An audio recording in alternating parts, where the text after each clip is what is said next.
shall we get started? I'm going to go ahead and mute everybody so that we do not have any disturbances.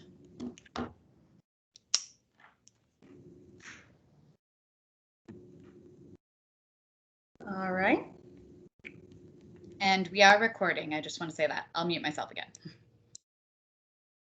Thanks, Jen. All right.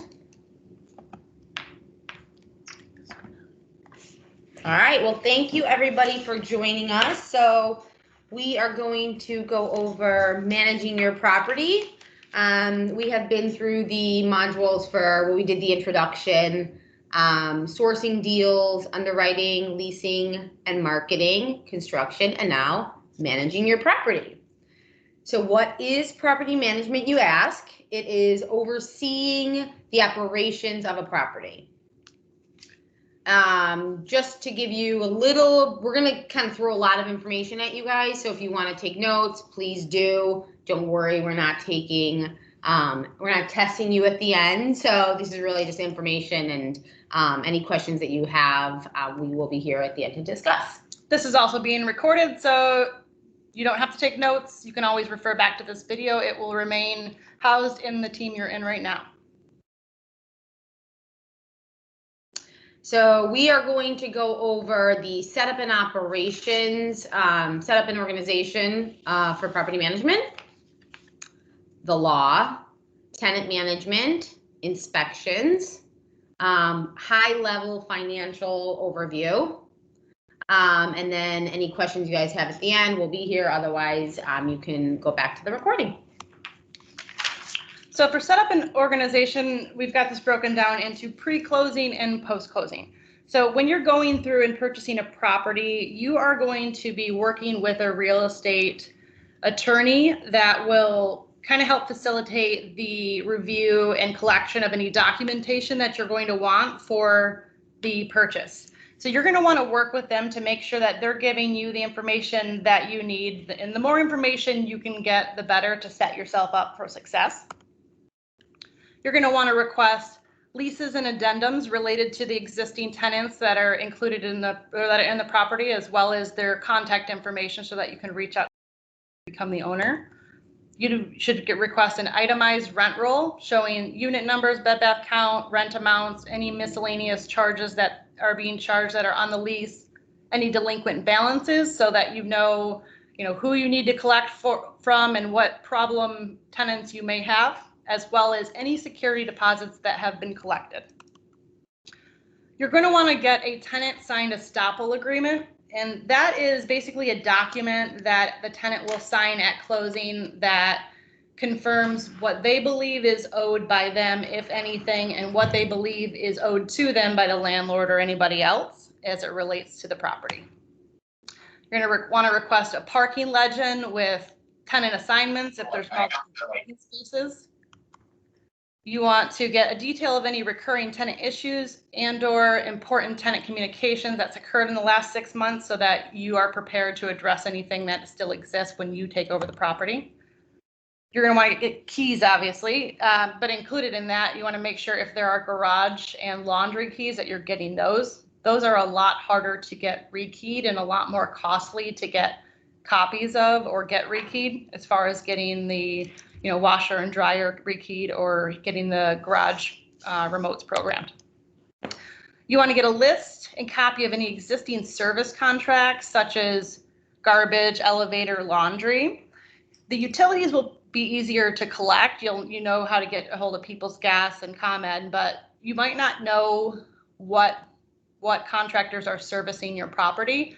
And some of the contracts that are signed can live or they can outlive the transition of the property. So you could still be responsible for that contract and that pricing after the property sells. So you want to make sure you get copies of these agreements so you know what you're going to be liable for once you own the property.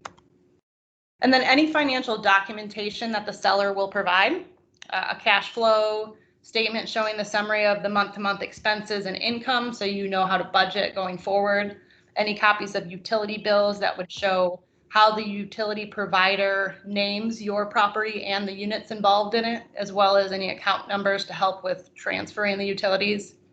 And then a tenant ledger showing a full summary of all the charges that the tenant has been charged and all of the payments that they've made over time. That way, if there are any discrepancies from what they're telling you, you can refer back to that. The tenant estoppel agreement should help with that if you can't get the tenant ledgers, but it's always prudent to ask for more information rather than less. Trisha, what happens if you don't receive copies of leases at closing?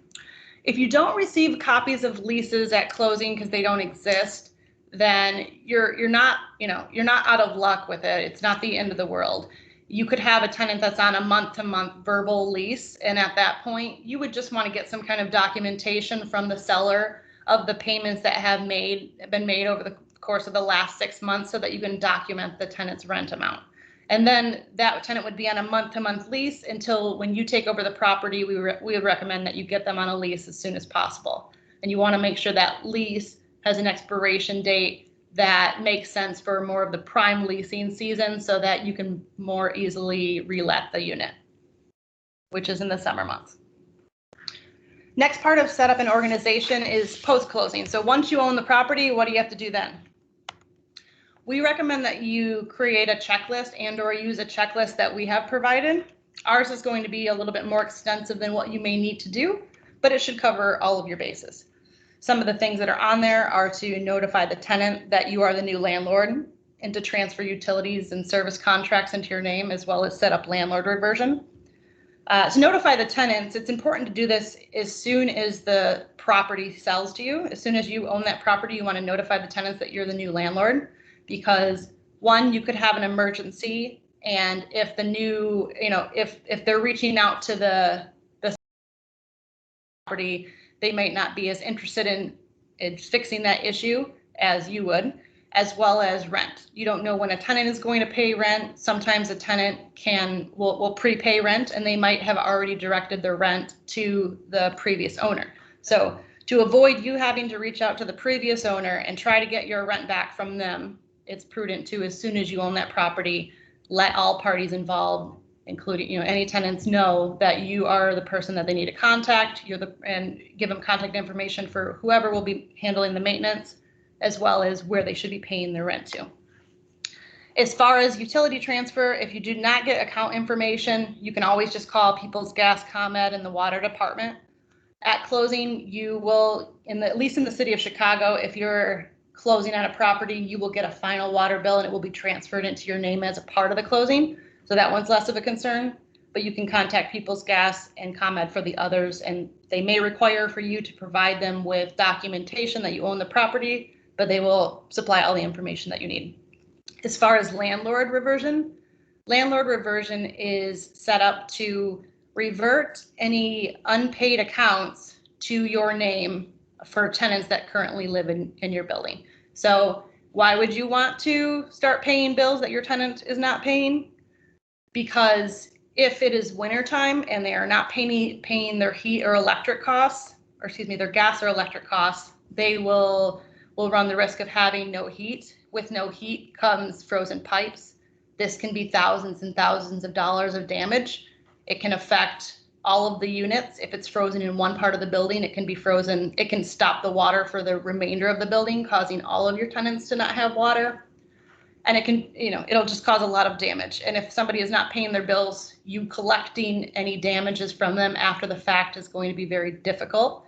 So if you set up landlord reversion, you can set it up for just the winter months, so that only in the winter months when it actually matters will it transfer to your name, to make sure that you don't have an interruption in the heat service. Landlord reversion also helps during turnovers. So now that, especially for ComEd, so because ComEd has smart meters everywhere, when a tenant is moving out and they turn off the electric at noon the day they're moving out, the power pretty much gets turned off immediately. So you want to make sure that you have power in the units when you are going in and doing the turnover. Another thing you're going to want to do is store your leases and other important documentation, including service contracts or anything else related to the property, in one place that's easily accessible. Digital is best. You don't have to shuffle through papers and figure out where things are. You can set it up on a Dropbox or Google Drive or any storage area that you have, but make it easily accessible for when you need it. You also want to review the leases that you are provided and make sure you're tracking any key lease dates that are important in the lease. One being in residential leases, the expiration date of the lease. You want to make sure that you are allowing sufficient time for you to reach out to the tenant to negotiate a renewal. And then also if you have any commercial tenants, there are additional dates that might give obligations to the landlord, or there might be obligations that the landlord has that are related to the lease that you have to fulfill. And you want to make sure that you're setting reminders for this. We use Reich for things like this. Anybody that, most of you are familiar with Reich. If you don't need a Reich account or a workflow, you can simply just add Google Calendar reminders or any kind of calendar reminders that you have. You basically want to set it and forget it. You don't want to have to think about all these important dates, you don't want to wake up in the middle of the night thinking if your leases were expiring. You want to make sure that you're going to be reminded in a timely manner, so you can just go on without your day-to-day, your day job, and you don't have to worry about missing anything, because there's a lot of different important dates that you'll get reminders for. You want to determine the ongoing maintenance needs of the property, get that service scheduled, and set reminders for those things. You want to set reminders for when you might need to renew something, when a service contract is expiring. You want to take note to the service cancellation requirements of the contract. You might have to notify a contract owner 6 months prior to the expiration of a contract in order to cancel that contract. It also gives you the opportunity to renegotiate your rates or reach out to other vendors that can provide the same services to make sure that you're paying a competitive rate in the first place. You want to set up a dedicated bank account for your new property. It's much easier to track your expenses for your property, and come accounting time, you'll be able to see it all in one place if you have a dedicated bank account where all of your income for that property goes into and all of your expenses are paid out of. You can use Mint, which is an Intuit program. It's free. You can link your account to that program, and you can also categorize your expenses on Mint and use custom categorizations there. As you get bigger, you could use something like Appfolio, but there is a minimum cost with that. So, if you have 1 or 2 units, Mint and a separate bank account should be fine, and just make sure you're keeping track of what expenses can be written off as against your income and what expenses cannot. Also, a pro tip, whatever bank account you do set up, make sure that they allow for electronic payment such as Zelle. This will make it easier for your tenants to pay you, and the easier it is for them to pay you, the faster you're going to get paid, and the easier it is for everybody. Knowing the law. So before purchasing a property, we recommend that you familiarize yourself with the residential landlord laws that exist in the municipality or state that your property is located. The laws vary from state to state, city to city, and then even county to county. So it's important to get familiar with the different laws in any given city or state that you are working in. For Chicago, we have the Chicago RLTO, so it's the Residential Tenant Landlord Ordinance. Chapters 5 through 12 are the chapters that you would want to review if you were reviewing the Chicago RLTO. There is an actual link into the RLTO for the chapters 5 through 12 here on this document when you review it. So if you want to go in and take a look at it. But basically the RLTO goes over all of the landlord and tenant responsibilities. So what the landlord is required to do, what services the landlord is required to provide, and then tenants as well. Tenants have to, as tenants, they have to follow certain laws, such as they are responsible for changing their smoke detector batteries and changing their filters, and they're not allowed to have barbecue grills on deck. So all of the things that tenants have to follow along with the landlord. The RLTO also will disclose the type of lease disclosures you have to provide within your leases. These disclosures do change on a regular basis, so it's important to stay current on the RLTO. So for example, disclosures that you would have to include would be heating disclosures, lead-based paint disclosures if a property was built before 1978. What disclosures? Radon, bed bugs, security deposit interest rates. Yes. And all of those can be found in the RLTO, and then in any attorney or any other like Chicago Association of Realtors, they have all of those addendums which you can include with it in the lease. Subletting, in the city of Chicago, we do have to allow tenants to sublet. So just the different rules and regulations surrounding subletting you can also find in a RLTO. And then security deposits, each city and state is different. Chicago is different from, the whole state of Illinois. Evanston also has their own set of rules. So it's important to familiarize yourself with security deposit rules and regulations.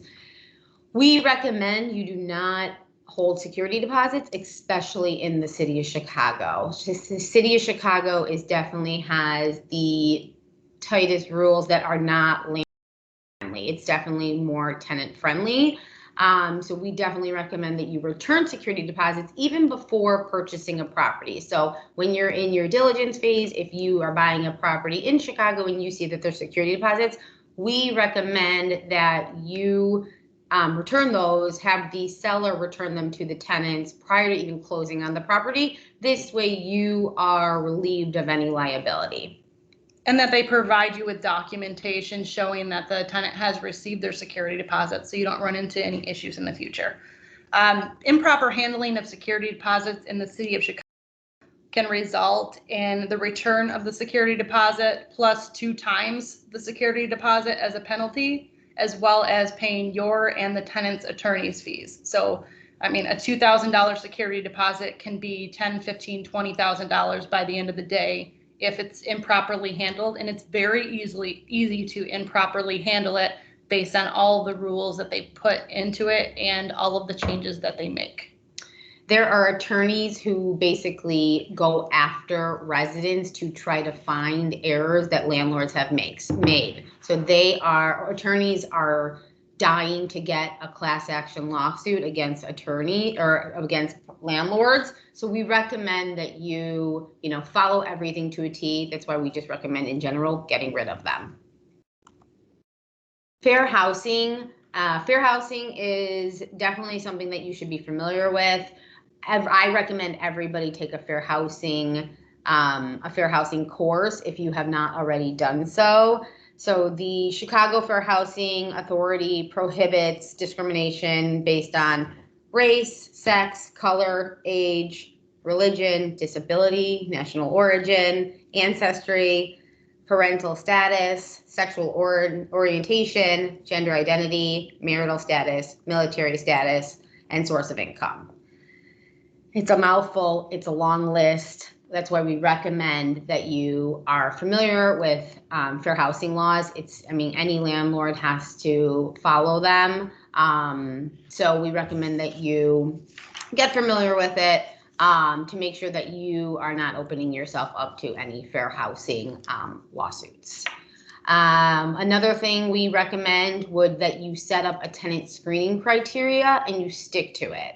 So you want to make sure that there is no ambiguity in your screening criteria, which means when you are screening a resident for an apartment, when you have an apartment available for rent, that you have a guideline for what type of criteria you're screening someone. So credit scores that you will accept tenants with, background checks, income,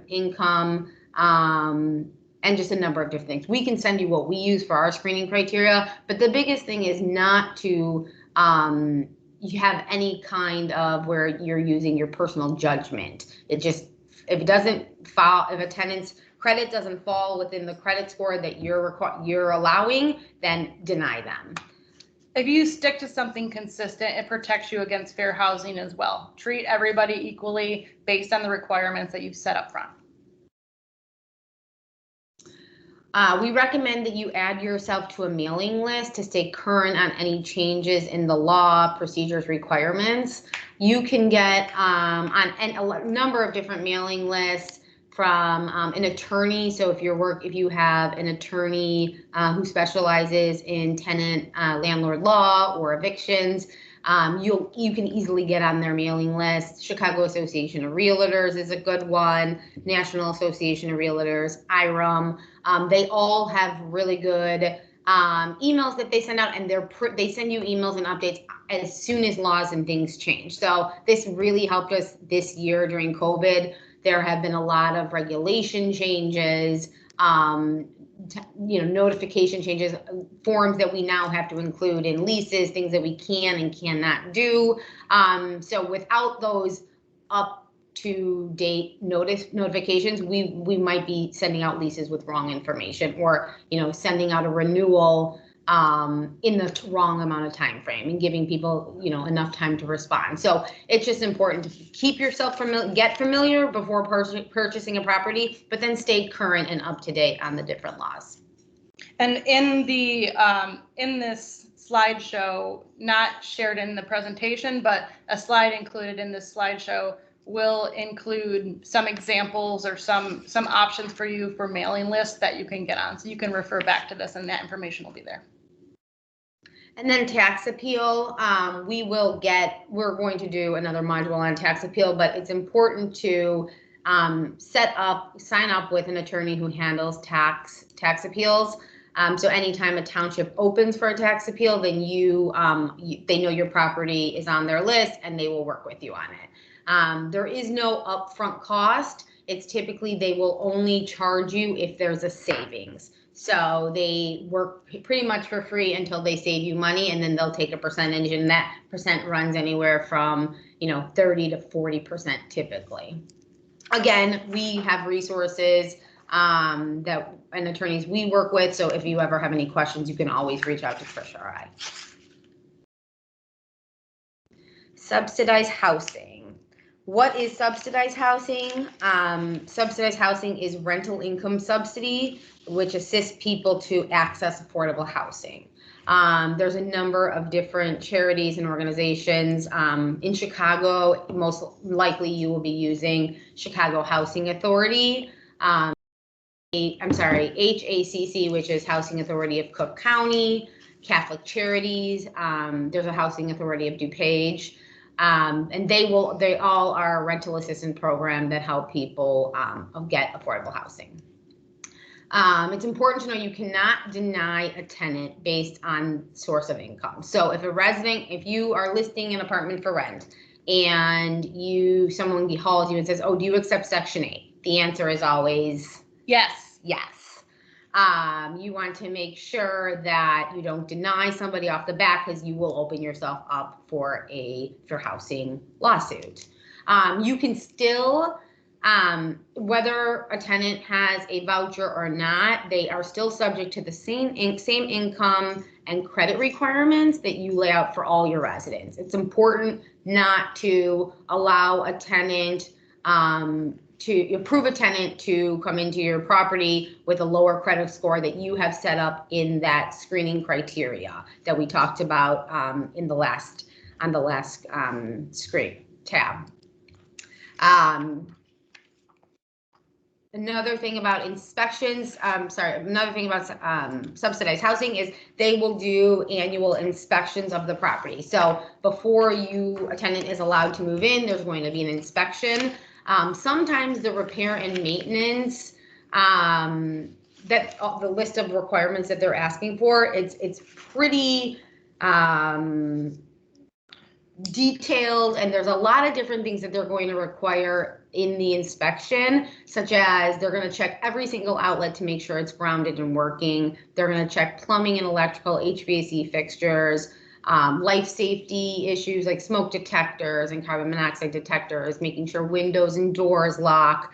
The list it's pretty detailed, so we recommend you review a list prior to the inspection to prepare yourself. You do not have to take care of all the repairs. So if you have an inspection and they send you, you know, a list of 20 different things and it's going to cost you thousands of dollars to repair, and you know you can turn around and rent the apartment without making those repairs, you can deny making those repairs. You don't necessarily have to make those. The good thing about subsidized housing is it's guaranteed income. So if a tenant, you know, you know you're going to get the money from the subsidy company every single month. Unless you fail an inspection on a renewal or a re-inspection, you do run the risk of them holding back money until you make the repairs that are required. And if you, just to clarify, if you do not make the repairs, your property would no longer qualify for that subsidized housing, and that tenant would not be able to stay there. So setting up a lease. When you sign your first lease, you want to make sure that you have all of the documentation necessary and all of the disclosures that you need in order to make sure you're compliant with the law. So you want to make sure you're updating your forms on a regular basis. That's with getting the information from the mailing list from attorneys and whatnot. And you also want to sign a new lease at renewal as opposed to a renewal addendum to make sure that you are updating all of the forms necessary to comply with the law. So you can use the Chicago Association of Realtors as a resource, and you can ask any broker in our office because they will have access to the Chicago Association of Realtors, and they can download the most updated packet that would include all of the disclosures that you need.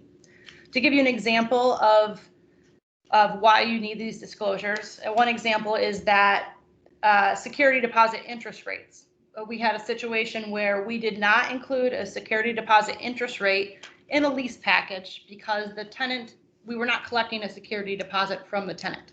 So you would assume that you wouldn't have to include the security deposit interest rates in there if you're not collecting the security deposit, but unfortunately that is not the case. And because of that, the tenant was able to cancel their lease and we were left with a vacancy because typically if they're doing that, it's not in the ideal leasing season. So you want to make sure you're compliant because what's going to happen is you're going to have a tenant who doesn't necessarily have an issue with not having a security deposit interest rate sheet in their lease package, but they want a reason to get out of their lease. They're going to reach out to an attorney, and the attorney is undoubtedly going to find a reason to get them out of their lease because there are so many of these types of loopholes. Another thing is building code violations.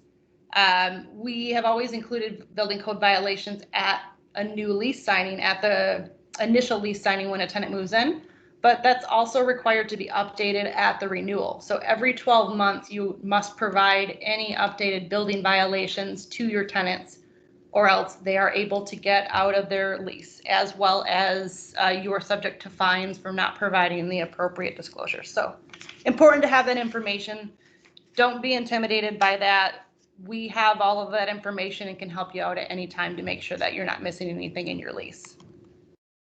You want to require renter's insurance in your lease and make sure that you're putting that verbiage in your lease that it is required. You also want to have the tenant put you as an interested party on your when they're getting their insurance, because that will ensure that you are notified if their insurance policy lapses and or is renewed. Now, you want renter's insurance that covers liability to landlords. So you want insurance that is going to cover any damage that they are going to do to their unit or the building. We don't necessarily care that they have protection for their personal property, although I would probably recommend that they have that as well. It's, you know, usually coupled within the same policy. And renter's insurance is, you know, $10 to $15 per month. It's not unaffordable, and it protects both parties and makes a sticky situation less sticky. So another reason you would want renter's insurance? Anytime a tenant does damage to the property that it's tenant's responsibility. For example, this is actually the property that we own, the Own It Fund owns on Pleasant. A tenant had a grease fire. The tenant immediately reached out to us and wanted us to take care of everything for them. So we went in, we took care of the smoke damage, the cleaning of the apartment, but we charged it all back to the resident. And they had to file a claim on their renter's insurance to reimburse 33 for the expenses for the cleaning, the painting, the cabinets, and then the microwave replacement. Had this tenant not had renter's insurance, they would have had to come out of pocket to reimburse us for those expenses. This was, sometimes it can be a fight. They want to make, tenants don't necessarily want to make a claim on their renter's insurance, but it's in our right to do so. And if you receive the renter's insurance information, you can then go and file a claim, check if they filed a claim or file a claim on their behalf. In this situation, the tenant was giving us some issues, and we actually called the renter's insurance, and she had submitted a claim but just didn't tell us about it. Another example, in another 33 Capital Partner building, we had a tenant who left with his bathtub running, and he lived on the 3rd floor, and he flooded 3 floors, 3 different apartments, all the way down to the basement. This tenant had just moved in and did not have renter's insurance. Luckily for us, his father was a co-signer, and ended up having to pay for the repairs. But these are just examples of why you require renter's insurance prior to the tenants actually moving in. Now we're going to talk about tenant management. So communication is key with tenant management. You want to make sure that everybody is informed and prepared for any instances that come up, and that a tenant is not blindsided with anything. You want to make sure that you have set your expectations with them of what do you expect as far as rent payment, or set the expectations at move-in of anything that might be left out, to make sure that everybody's on the same page and to reassure them that you are aware of any kind of defects and that you're working to correct anything that might be still outstanding at the time that they move in. You also want to make sure that you're responding quickly to their requests and addressing maintenance issues timely to make sure, 1, you're not causing additional damage to your property, and 2, you're setting the tone with the tenant to let them know that you care about your property, and in which turn they're more likely to care about your property as well if they're seeing that on the other end. You want to be upfront with any delays. You could be working on getting a part replaced for an appliance, and if they haven't heard from you in a couple of days, they might think you've forgotten about it. Letting them know, hey, just a heads up, I've ordered the part, it's on back order, it should be here in a week and a half. That kind of communication is very helpful and will, it'll keep them at bay. Sometimes you can't control what delays come up, but you can communicate those delays and set their expectations so they're not left feeling like they're not being taken care of. When you act this way and communicate properly with your tenants, you are more likely to get them to report issues that can cost you money if they're not addressed as soon as possible. They're more likely to treat the property well, and they're more likely to renew. You've set them up for a trust and a good foundation, then you're in a better shape to manage the tenant. Property management is a customer service industry. So in order to properly manage your property, you need to have that communication to be, effective in the management of the property. Another important thing about property management is the collections. Obviously, you cannot pay your bills without tenants paying rent. So it is important to know the law, as we had mentioned, knowing important dates where each state to state and city to city, there are rent is due on different dates. So in Chicago, it's typically rent is due on the 1st, but you have a 5-day grace period. On the 5th day, after the 5th day, if someone does not pay rent, then you can charge them late fees. It's important to be consistent. You got to be consistent in your follow-up when it comes to collections, because if you're laxed about charging late fees and calling the tenant when they don't pay their rent, the next thing you know, tenants are paying on the 7th, the 8th, the 15th, and now they're paying kind of pretty much whenever they want to. So if you're consistent from the very beginning, charging late fees, following up with them, and being consistent with your notices and things like that, then your tenants are more likely to pay on time to avoid those late fees. Consistency really helped us during COVID. So as you know, people were concerned about paying rent. A lot of people were laid off and were having issues paying their rent. We made it very clear from the beginning that we were charging late fees to anyone who could not prove that they have been affected by COVID. Tenants were trying to play us. They would just say, "Oh, I can't pay my rent." So we created a form, told them you have to fill out this form to show how you've been affected, and we will work out a payment plan with you. Once we sent that documentation to the residents, that the only way to get late fees waived, and if they didn't have a reason for how they were affected, they started paying their rent. So it's just good to be consistent, and so they know that you're not playing games with them, and that really showing too much leniency. If a tenant reaches out to you and they tell you that they have an issue paying rent, then you want to make sure that you're working with them, setting up payment plans and things like that. Just a couple key dates to pay attention to, especially in the Chicagoland area. Rent would be due on the 1st. The 6th is when rent is late. And then between the 6th and the 14th is when you do your follow-ups. If you're communicating via text message or email, send texts, phone calls, emails, any of those things. If you have an unpaid balance report that you can send them, send it to your tenants. We send 5 days on the 15th. You can send a 5-day notice as soon as rent is late. We have found that it actually makes more sense to try to work with the resident prior to serving them a 5-day. Some landlords serve 5 days right away, and then anytime a tenant's late, they get a 5-day and they realize the landlord's really not going to do anything with it. Again, consistency, it plays a big factor here. If you're not using it as a threatening tool and they're really afraid of it, so when they get an actual 5-day serve to them, they realize, okay, now I really have to follow up with my landlord, or they're going to evict me in 5 days. And then remember, like if you do end up in a situation where you're serving 5-day notices, after that 5th day, if you don't have the rent or a in writing payment plan with your tenant, send it to an attorney right away. An eviction process is a long process. It's a very costly process. So you want to make sure that you're not wasting any extra time if you really have to go down that eviction road. Another thing is really work with your tenants to avoid an eviction. Work out payment plans with your tenants. If it's a situation where the tenant is being very honest and they just cannot pay, work out voluntary move out. So whether they're moving out, and they're trying to help you find a tenant to replace them, or a sublet, or if they just say, look, I am moving out, here's my here are my keys, you can still go after them for loss of rent, vacancy, the turnover costs, things like that. But it will be cheaper for you if you allow them to move out and then go after them afterwards.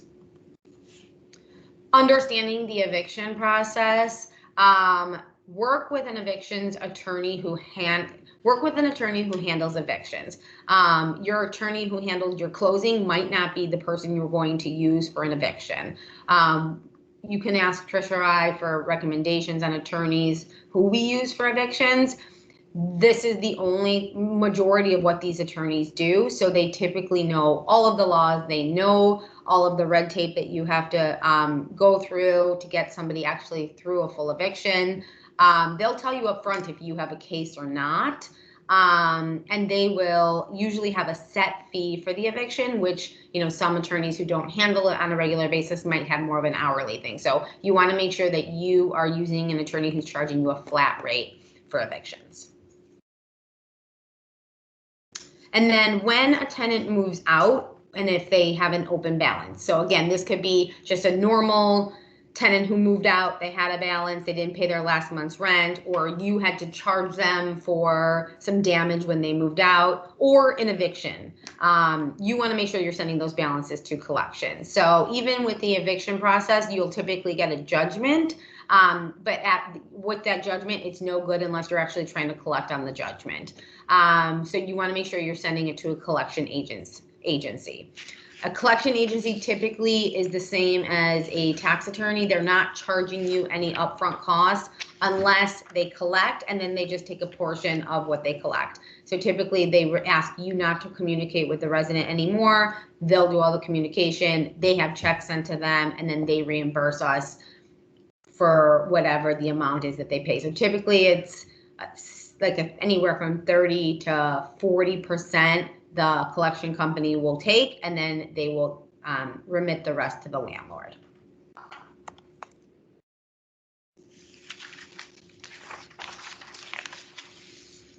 So renewals.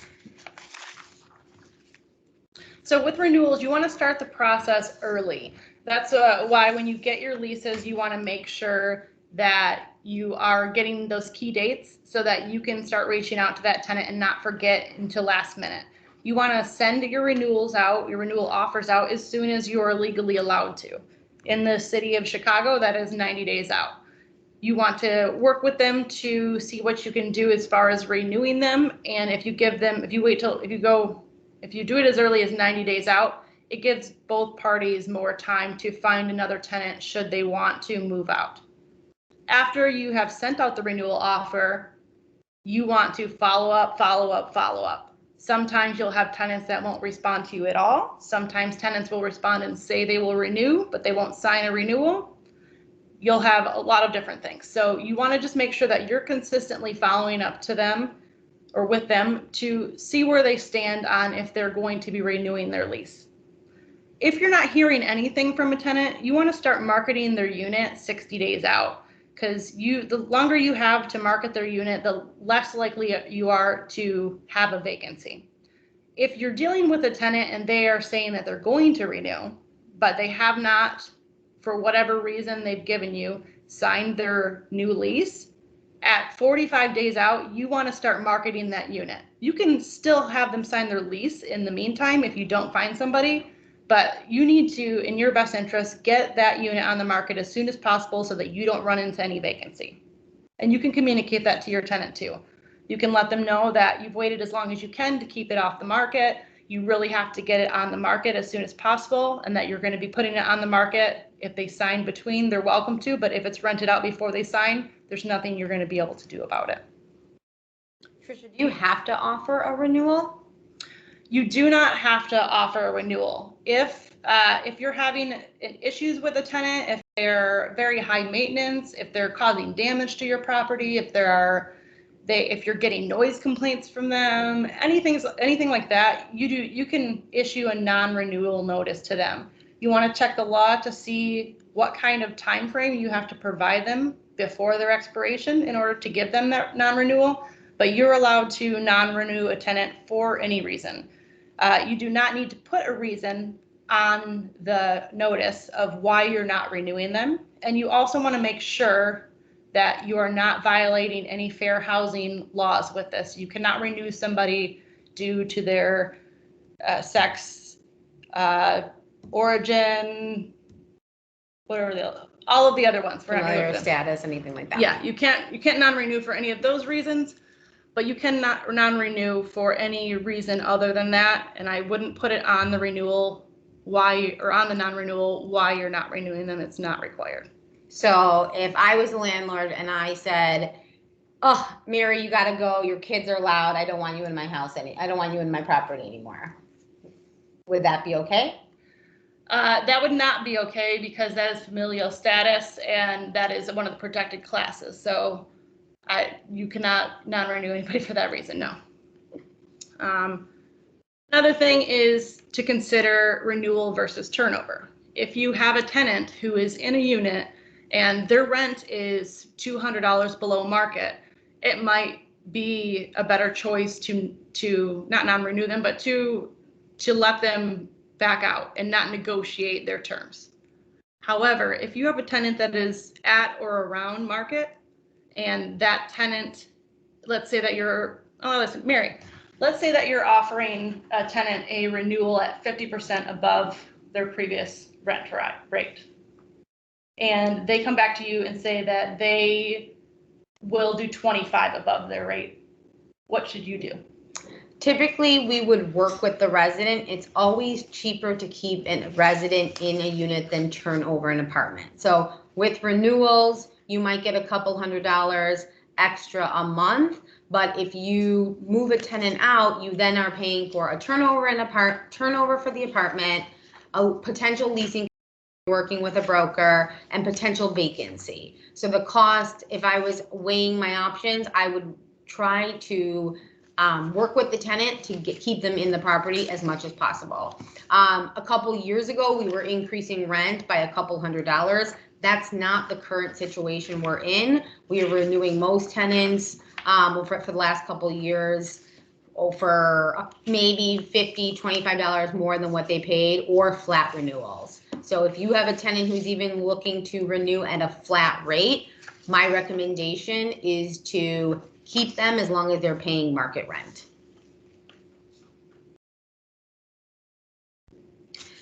So inspections. Inspections are important throughout the course of a year. So when you're purchasing a property, you want to make sure that you're not setting and forgetting it. You want to make sure that you're actively managing it and still have eyes on the property throughout the year. For move-ins would be an inspection that we definitely recommend. You want to make sure that you are inspecting the property prior to your residents moving in. You want to make sure that the apartments have been turned over, have been cleaned, painted. You want to make sure that there's not a lot of damage to the floors, the appliances. Make sure everything's in good working order. You want to make sure basically you want the tenants to move into a property in the manner that you would want to move into a property. So always put yourself in the tenant's shoes. So if they walked in and the stove was filthy, that is not going to be a good first start, and you want to make sure that you're making a lasting impression on these residents.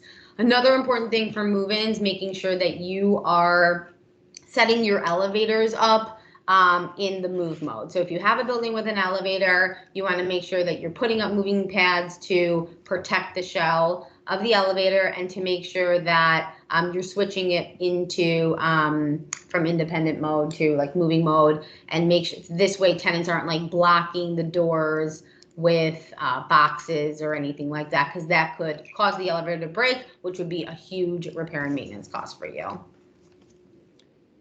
Just like you want to do a move-in inspection, or these are just examples of unacceptable move-ins, pictures that we've had. So dirty refrigerators, stoves that weren't properly cleaned, water stains in the shower, moldy caulk is another one tenants will complain about, broken trim, light bulbs that weren't changed.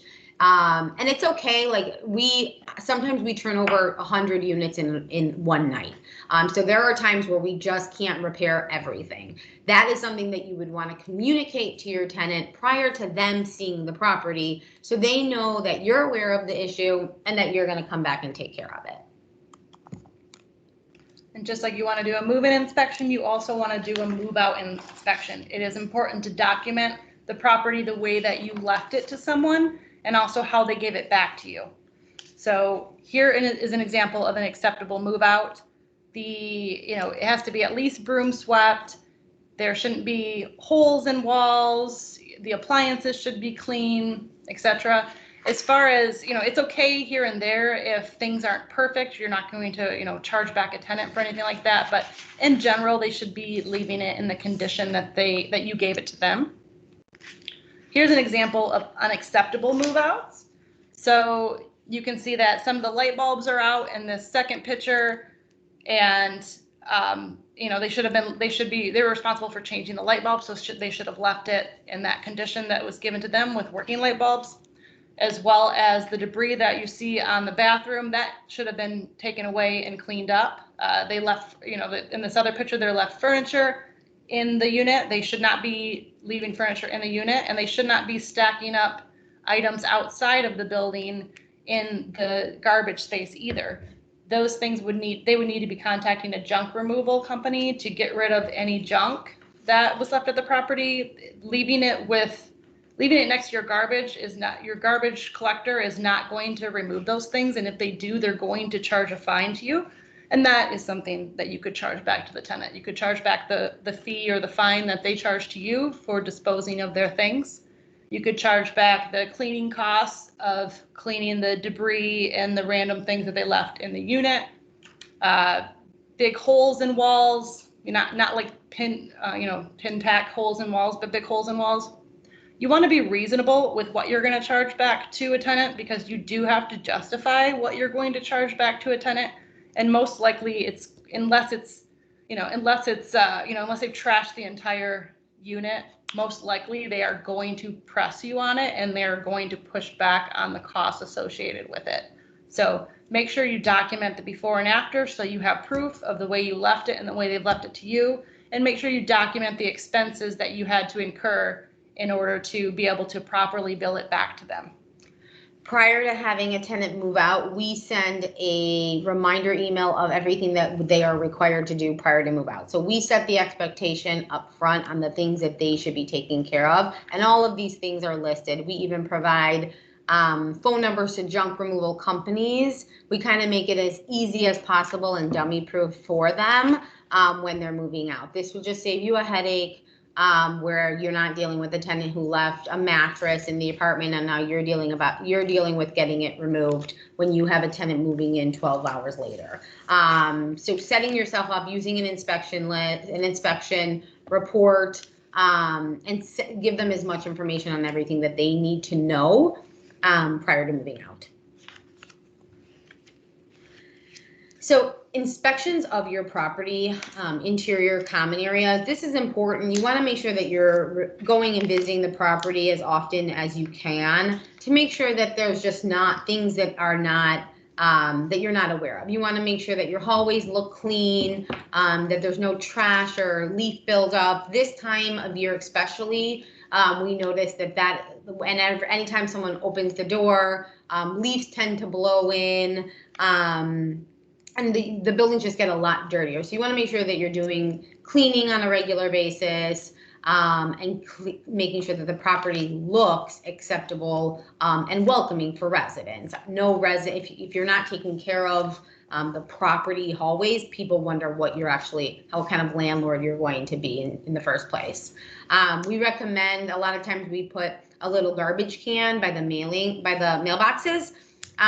Just this way tenants aren't throwing, flyers and mailers like on top of the mailboxes, which will eventually end up on the floor. Or if they get, junk mail, that they just don't leave it there on top, on the floor or on top of the mailboxes. You want to make sure that the lights are all working and uniformed. You want to make sure that you don't have, a soft light bulb next to a yellow bulb. You want to make sure that the property looks clean, everything's pretty consistent, and just inviting for the residents. Just different things that you want to keep an eye out for. So obviously dust buildup. If you're having issues with your cleaners, if you're cleaning your property, things to pay attention to are like bugs in light fixtures, cobwebs, trim. You'll often notice a lot of dust on trim. People notice that, so you want to make sure that you're cleaning that up. Buildup of personal belongings that are stored on stairwells, storage rooms, basements. You want to make sure that there are no fire hazards or chemicals being stored anywhere, and making sure that there's no life safety issues. You want to make sure that you're paying attention to like trip hazards as well. That's a big one. If you have an entryway with tile that could get slippy, that could be slippery with, if it gets wet, you want to make sure you put a runner down, but you want to make sure you're monitoring those runners so if they are old, like the one in the picture on the left here, that the corners aren't flipping up where people could easily trip. Again, you want to make sure that your lights are all on and working, and that you're setting reminders for timers if any of your lights are on timers, that you're switching them when for daylight savings time. As far as exterior goes, here are some photos of an acceptable exterior. You have well manicured yards, it's clean, free of debris. You don't, it's edged, there aren't weeds sitting around, there's not garbage or flyers or anything like that. The gutters are intact, nothing's falling off of the building. Everything looks good. Unacceptable exterior, here are a couple of photos. You have weeds hanging out, you have garbage overflowing, mattresses laying around, you have trip hazards on the stairs. This is why you want to be looking for the exterior, because a lot of the things in the exterior are things that your tenants are not going to report to you because they're not as, they don't have a vested interest. It doesn't affect them as much. You might get a tenant who's very involved and wants to report everything to you, but in general, if it's not affecting their unit, you might not hear about it. Lights out, motion detector lights out, things like that, you're going to want to check when you do your exterior inspections. And exterior inspections are the red flag for other owners, neighbors, city inspectors for things that could also be going on inside your property. So if the outside of your property looks run down, you're inviting people to think of other things that could be going on inside the property. Garbage buildup is a huge one. The city inspectors with the streets and sand, they love to write tickets, especially in the city of Chicago. So if you have garbage buildup, they will fine you immediately. And it's almost impossible to get those waived. You're typically paying $500+ if you get a garbage violation. So just making sure that you're monitoring that on a regular basis. Vacancy inspection. So if you have any vacant units or any vacant property, you want to make sure that you're visiting those properties more often than you would visit an fully occupied property. Even if a property is vacant for whatever reason, let's say you purchase a property in the fall and you're going to start construction in the spring. You still need to make sure that your landscaping is being taken care of. And making sure that the exterior of your property still looks the way any occupied property would, because then you avoid fines and things like that. You want to make sure you're going into the property and just not driving by, making sure the doors are closed, because you want to make sure you're checking inside the property to see what's going on. You could have squatters in the property, roof leaks. This middle picture is a picture of a bank-owned property where we were doing inspections, exterior inspections, but not interior inspections. And we went in to do an interior inspection and we found that there was a roof leak. Thankfully, we had caught the leak prior to any structural damage being done, and we were able to get it taken care of, but it could have been a lot worse had we not went in and visited the property. Same thing with the one on the right. This is a frozen pipe. This happens way too often in vacant properties. For example, if you might think you're okay because you have your utilities on and the heat was working, well, heat can go out at any time. So we want to make sure that you're going and checking these quickly to avoid a frozen pipe situation such as this. And then one thing to note with that, if you do have a vacant building and you can winterize it, we would recommend you do that. If it's going to go through the winter vacant, you want to winterize it, because then you're going to flush the pipes of any water and prevent frozen. Then you don't have to worry about the property not being heated if none of the pipes have water in them. You'll still have the roof leaks and things like that, but you're minimizing any damage that can happen to the property. Under understanding your financials, this will be gone into in more depth in a future module, but for now, high level, a few things for you to know. You want to review your utility bills for spikes. If your water bill increases drastically, most likely you have a leak somewhere, and a leak, and even a small leak in a toilet, can mean hundreds and hundreds of dollars in a month. So the sooner you take care of those type of situations, the less it costs you. So you want to review for that. You could also have a utility bill that you expect to go up in the winter due to heat, but you could have an issue with the heat that's not coming on, or you could have forgotten to set heat in common areas to come on. And that would be an indication that, hey, we're not heating this property, which can, as you saw before, turn into frozen pipes. So you want to, avoid that. Make sure that you're not missing any bills. Set them up on auto pay if possible. You could, in the past, when we've gone to set up utilities, you could have them send it directly to the property address, which you're not located at, and most likely it's not going to get back to you. So make sure that the address they're sending to the bills to is correct and that you're actually getting them and can account for them each month so you don't miss them. If you miss a utility bill, not only could it affect your credit, but it could also lead to interruptions in service that could cause frozen pipes or upset tenants or, heat in common areas to go out, things like that. You want to review your rent roll for lease dates to make sure that the leases haven't expired and see when they're going to expire so that you can properly follow up with renewals. The tenant ledger for any balances due. If you have 1 or 2 units, you probably don't have a rent roll in a tenant ledger, but you want to make sure that you're aware of when their lease is expiring. You want to keep a record of what they've paid you when and what their charges are so that you can refer back to that and make sure you're following up accurately. You want to review your maintenance expense for trends. You could see that over a year you have spent, $2,000 repairing a roof, like patching roofs. And it might be time to think about making that capital expense and actually replacing your roof. You could also have an appliance that has been repaired 3 or 4 times. And at that point, you're just throwing money into it and it's probably the time to replace it. So you'll be able to make better decisions on whether you should repair versus replace or what other kind of action you can take when you're looking back on your expenses that have occurred to see what trends are occurring. And then you want to reconcile your bank statement. You want to make sure that you take care of any uncleared checks. If you have an uncleared check, you want to reach out to whomever it was made out to make sure they received it and reissue if necessary. You want to check for fraudulent charges, make sure that nothing is being charged that you didn't initiate the charge for. And you basically want to make sure that all expenses that you expect to come out have come out and all income you expect to come in has come in.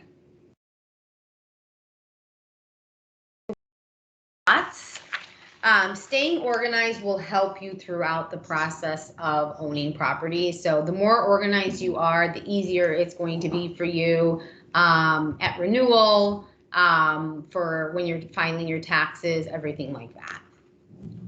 Communication, obviously, as we mentioned, property management is a customer service-based industry. So you want to make sure that you're communicating effectively with your residents, any vendors, contract providers, anything like that. And use your resources. So this might be your first property and you might have questions that come up from time to time. We still have questions that come up. Every property is different and we're still learning as we go. So ask questions, use us, talk to your broker friends, your property management friends, your accountant friends. We're here to help you. And the biggest takeaway is property management is not always for everyone. Sometimes you can own a property for a year and be like, this is not for me. I don't know how you do it on a regular basis. And we're here to help you. You can hire 33. We are the best. We've been doing this for a long time and we would definitely be open to managing your property for you. We have a great team. We have a great group of maintenance guys and property managers who would be more than happy to manage your property for you. Thanks, everybody. We are, if you have any questions after this, feel free to reach out. That was great. Thanks, Mary and Tricia. Thanks, guys. Thank you. Any questions? Thanks, ladies. That was awesome. Thanks. Thank you. Have a good one, guys. Thanks. Bye. Bye.